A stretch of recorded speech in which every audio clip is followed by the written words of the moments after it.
Tax pay করতে হয়। একটা নির্দিষ্ট ইনকাম অ্যামাউন্ট ছাড়িয়ে গেলে কিন্তু গভর্নমেন্ট থেকে কোনো বেনিফিট দেওয়া হয় না, তখন সম্পূর্ণ বিলস নিজের ইনকাম থেকে যায়।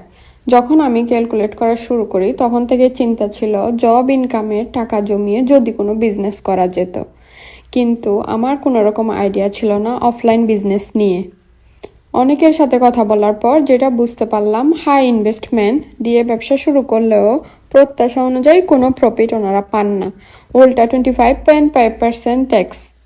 ফিনল্যান্ডে অফলাইন বিজনেস করায় মানে হচ্ছে মাসের শেষে যেরকম স্যালারি পাওয়া যায় সেরকমই অল্প টাকা প্রফিট হয়, সব খরচ বাদ দিয়ে। আর আমার যেহেতু ইনভেস্ট করার মতো এত বেশি অ্যামাউন্টও ছিল না, তখন চিন্তা করলাম অনলাইনে যদি কিছু করা যেত। কিন্তু আমার না আছে রান্নার হাত, না আছে বেকিং এর আইডিয়া, না আছে কসমেটিক সাইডের কোনো ফ্রিল্যান্সার আইডিয়া, না আছে কোনো আইটি নিয়ে অভিজ্ঞতা। ঠিক তখনই 2023 আমার চোখে পড়ে ডিজিটাল মার্কেটিং বিজনেসের একটা অ্যাড। আমি তখন থেকে রিসার্চ শুরু করি, but full time job plus অনলাইনে অ্যাক্টিভ না থাকার কারণে আমি আগাইতে পারিনি।